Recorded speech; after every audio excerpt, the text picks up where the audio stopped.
Are you excited? The World Cup kicking off this Sunday. I am. I mean, a lot of people are moaning and groaning about the being played in the middle of winter, and I get that as well because it's not what we're used to. World Cups only come around every 4 years.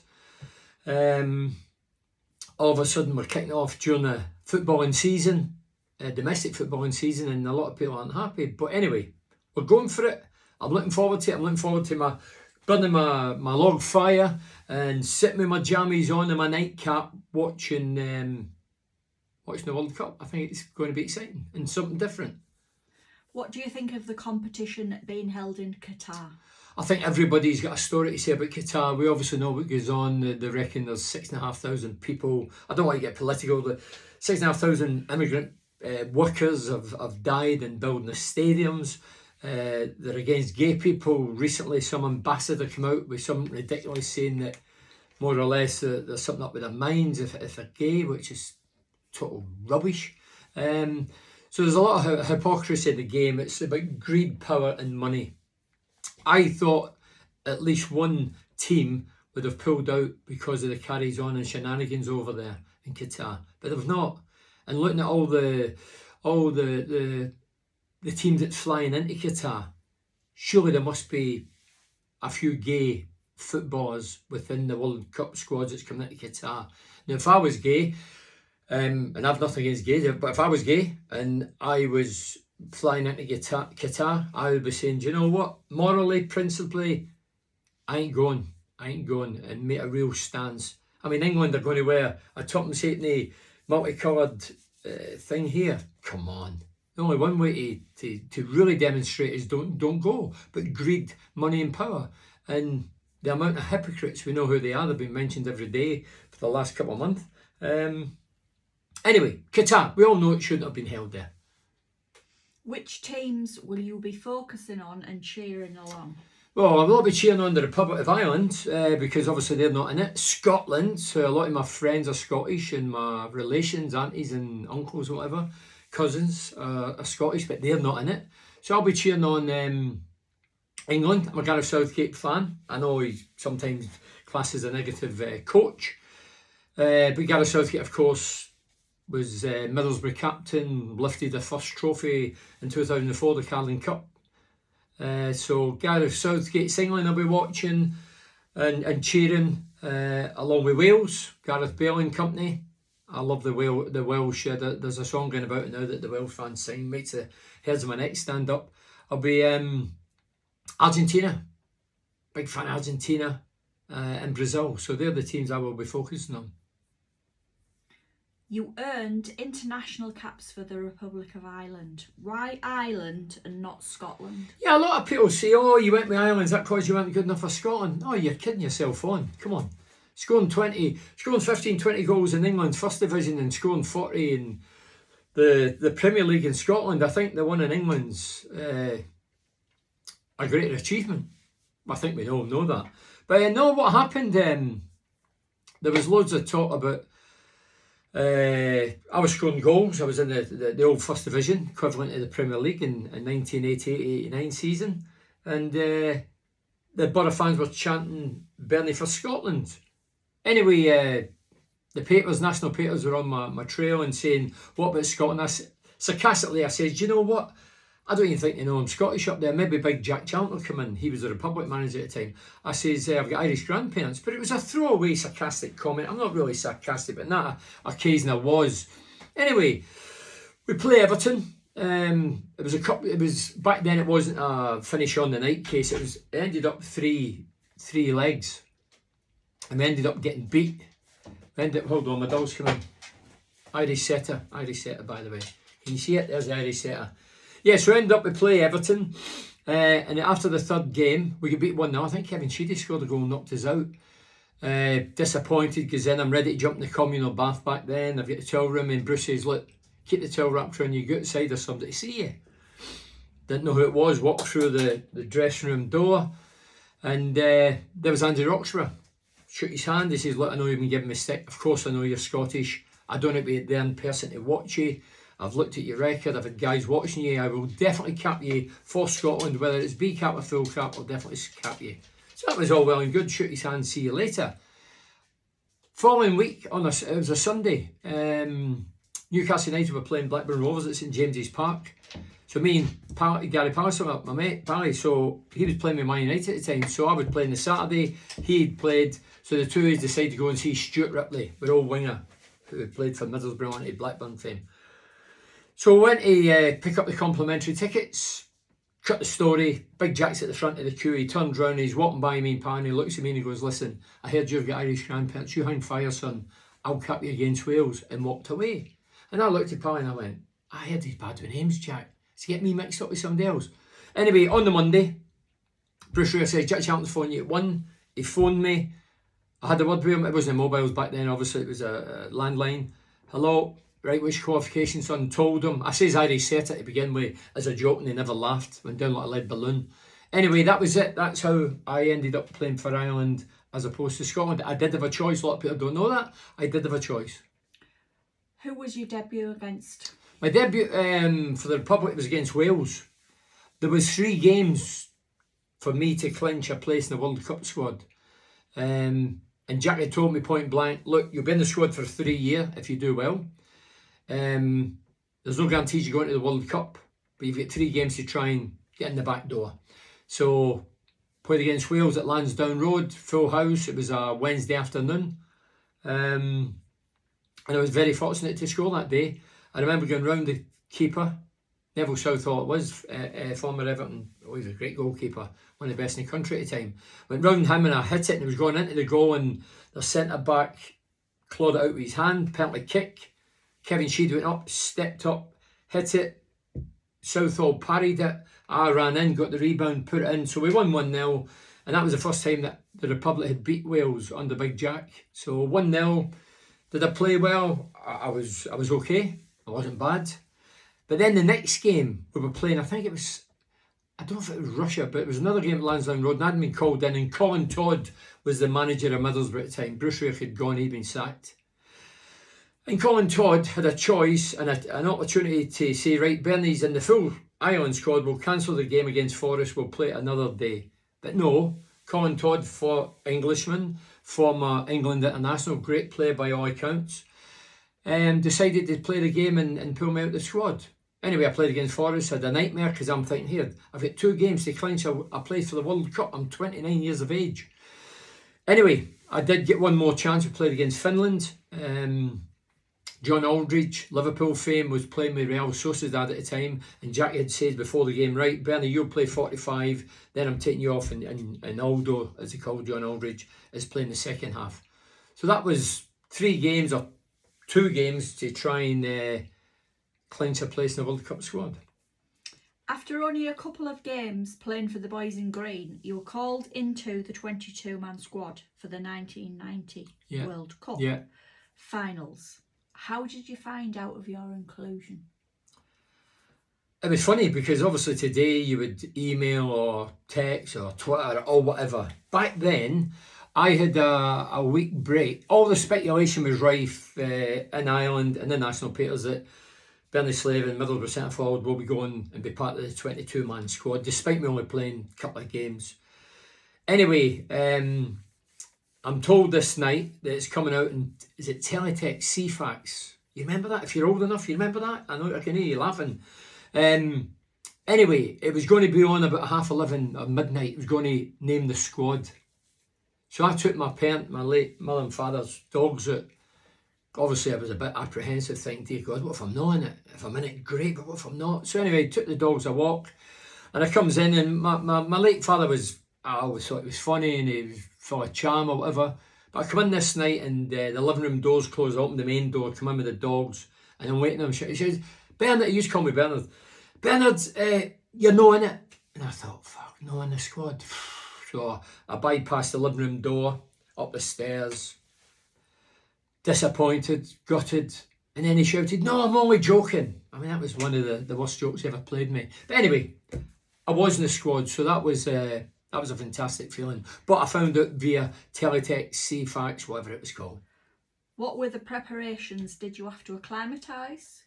Yeah, I mean, what had happened, we flew from, where did we go?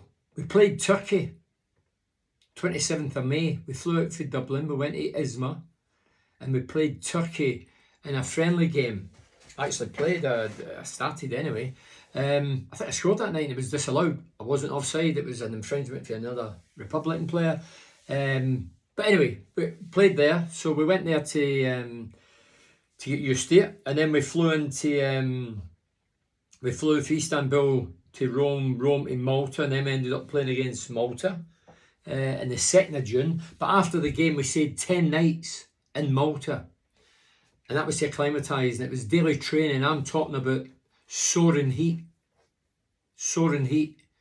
doing doggies, you call them, shuttle runs.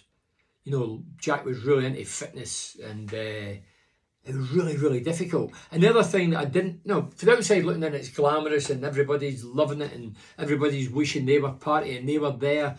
But we weren't allowed to sunbathe willy-nilly. We could only sunbathe when Jack told us to sunbathe. So 10 days, and we had a hotel, which was, it was only us that was in the hotel. I don't know how many rooms, there was about 100 rooms, but we were the only people in the hotel. We had our own chef, so none of us get food poisoning. And if I'm honest, I would go as far to say the word boring. It was boring. But after the 10 days, then we flew in for the real stuff, from Malta to Cagliari. Yeah, we went there. And then... any preparations before the main event games? No, but the preparation before the main event games was obviously playing Turkey, playing Malta, then into the real stuff. 11th of June, Ireland played England, because in that group was England, Egypt, Holland, and we get through. And then we faced Romania, and it was 0-0, and it went to penalty kicks. And the guy who scored the winning goal for the Republic, if your memory serves, well, my memory does serve me right, if you can remember, was David O'Leary, who was a centre-half who played with the Arsenal. And I'm thinking, when he stepped up, I'm thinking, David O'Leary, no disrespect, he's centre-half. Not really prolific, doesn't score a lot of goals, but anyway, he finished off. I always remember him going to his knees. Everybody ran on. I'm the only one that didn't run on. And the reason being, I was delighted, but I still felt sort of outsider, because there was 9 A's that never actually played. Don't get me wrong, Big Jack was loyal and stuck with the guys that got them there, and I totally agree with that 200%. I get in the back door. I mean, I was rubbing shoulders with guys like Rudy Hullett, with Holland, Van Basten, Lineker, Gascoigne. You know, and if you think of players in that World Cup, Maradona was there. Maradona played in that. Maradona got to the final, beat the host nation Italy.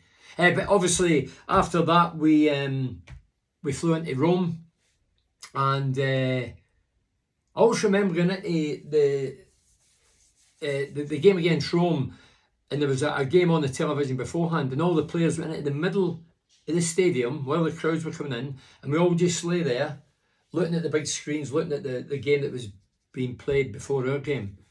I thought that was super cool, you know, the lads were just lying there. And this was before a quarter-final. But unfortunately, that quarter-final, it was a tight game, but Schillaci with the piercing eyes, he scored the goal, and that was us out the World Cup. But for a small nation like the Republic, get to the quarter-finals of the World Cup, I think that's the greatest time that the Republic's had. How glamorous was it? As I said earlier, you know, for the outside looking in, it's glamorous. Don't get me wrong.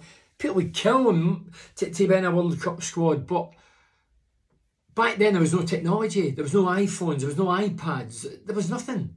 The only way we could get outsiders was to go to a local phone box. Well, local, it was about 5 miles away, and put coins in and phone your parents or whatever. And that was the only other source of, well, being in touch with people. That's the only source you had was a phone box, and we used to be queuing up for that. So yeah, the rest was boring. A lot. We didn't go swimming together. We did the odd day sunbathing, but that apart, no, I would say boring. Actually, there was a few lads, I'll not name who they are, but I made the poster. I said Boat to Sicily 1990 as a joke. I still got the photos, but I wouldn't reveal them because it's private. The highlight for yourself? Well, obviously the highlight was being part of it. The highlight was, it was when we flew into Rome. It was funny because obviously we get to Rome, and there was a few staunch Irish Catholics there, like Charlie O'Leary, Mick Byrne. They were the physios and the trainers or whatever, the kit men. And then a few of the lads were saying, come on, Jack. The big Jack's non-Catholic, non-religious, just a great guy, Jack. Absolutely love Jack. Come on, Jack, use your power. We're going to Rome. Let's get an audience with the Pope. And Jack's going, what are you on about? What's all the fuss and all that? Anyway, fly into Rome. We're having something to eat. And Jack goes, right, lads. I took your request on board of I've got you an audience with the Pope. And the lads were going, no way. And the kit man, I was going, fantastic, Jack. And I always remember going in, thousands outside, went through the big doors, mobbed inside, walks right up to the front of the altar, goes to the left, and they'd left all these seats out for the squad. And we had these green and white shell suits. This was about 80 degrees outside. Shell suits. Anyway, I don't know who designed them. So we went there, sat down, and then after they did the mass, the ceremony, whatever, and then Pope John Paul, who's the only saint, invited us onto the altar. And I always remember the world press was there. You can imagine Jack Charlton, the Republic team, they're playing Italy, the host nation. This is before it. And Pope John Paul. So all the photos go. And I always remember phoning home the next day and saying, everything all right, da da da. You're on the back of all the papers. And I says, me, what, I'm on the move, meaning for Middlesbrough. No, you, Jack and the Pope. And I was going, what are you on about? We're all there. And it turns out the way the papers had cropped it, there was me, Jack and the Pope. And I've actually got it here. I'm going to show you it. If you've not seen it, loads of people in Middlesbrough have seen it, but all over, that was the famous picture. Can you see that? Me, Jack and the Pope. Incredible. So that takes pride of praise. So that was a great moment, you know. And obviously, hey, there's three people in this life I'd like to meet. One would be Mandela. Sadly, he's passed away. Obviously, Pope John Paul. I always wanted to meet a Pope. I think he was the best of all, and I'm a religious guy.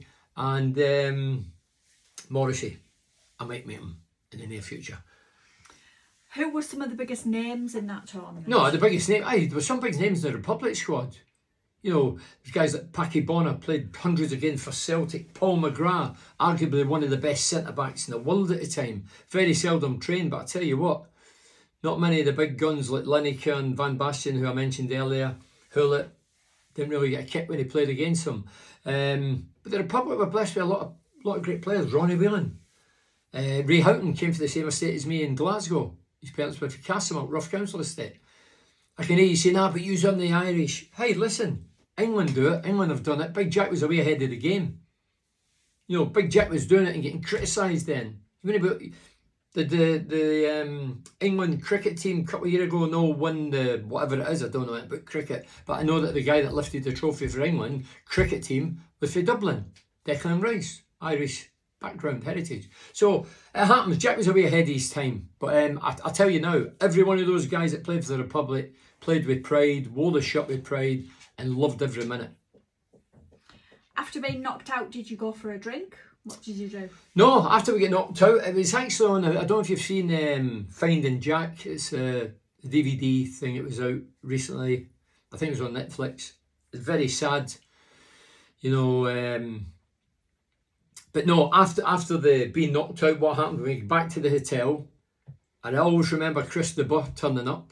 There was big kegs of Guinness. I'm on drinking about. I know what a keg of Guinness looks like, not because it was signed. They were wheeled in. Lads were all having Guinness. They all had a sing song. I think Big Jack even sang a Geordie song that night. But Chris de Burgh was there. Craig Johnson was doing, former Middlesbrough player, was doing footage for television. He was with a television company at the time. But that was a great night and a memorable night.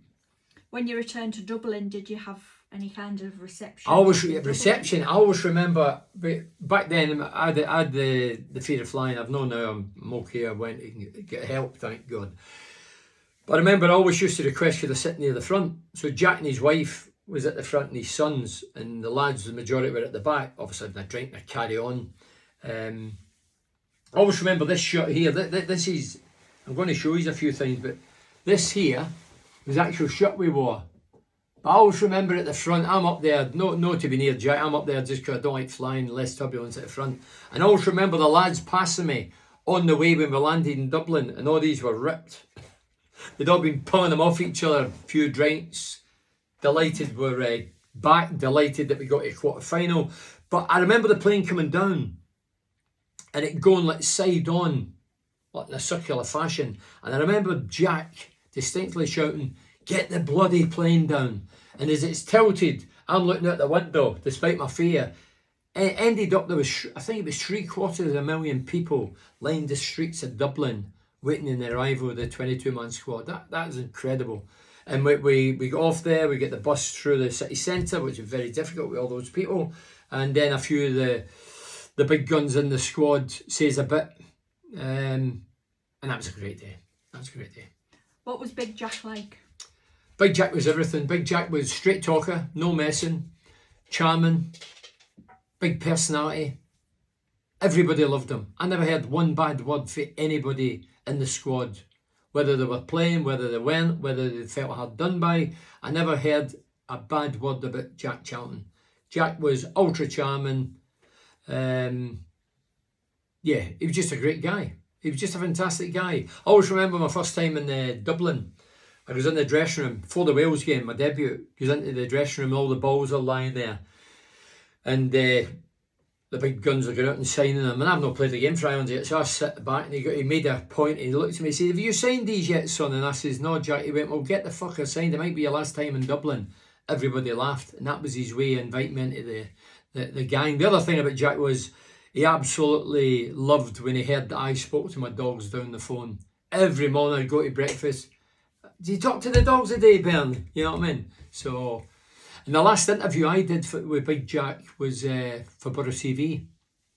I had a slot called Bernie's About. I interviewed everybody that's played for Middlesbrough, past, present, managers, chairman. And I went to Big Jack's and that was a great day. And Big Jack, I remember Big Jack started the interview. I asked him the first question. He went, "Listen, before we start, you showing your ass in bins. I was perturbed that you showing your ass in bins window." And I was laughing, cameraman was laughing. But that was just typical Jack. Brilliant, fantastic guy. God rest him. Would you like to show some of the memorabilia? Yeah, well, I showed you that shirt. So this here was the itinerary. That was the official itinerary. So everybody would have got that. Excuse my black finger being hammering. Everybody that, and inside it had the itinerary. Obviously, I mentioned earlier we went from Istanbul to Rome to Malta. Then we played Malta in a friendly game, and then the 11th of June we played England. That ended 1-1. Lineker scored and Kevin Sheedy scored, and then we travelled to Palermo the following day. 17th of June, Republic faced Egypt, and that ended up 0-0. And then in the 21st of June, the Republic played Holland. That ended 1-1. I think Rudy Hullett scored that night, and I think Niall Quinn got the goal. And then the next one was we faced Romania and Genoa. That ended 0-0. I mentioned that earlier. Ended up 5-4. Penalty shootout. David O'Leary scored the winner. And then obviously we flew into Rome for the quarter-final of the World Cup. And so... What else have you got? What else have I got? So I've got that. I tell you what I've got. I didn't realise. I've got tickets for the England game and the game in Rome.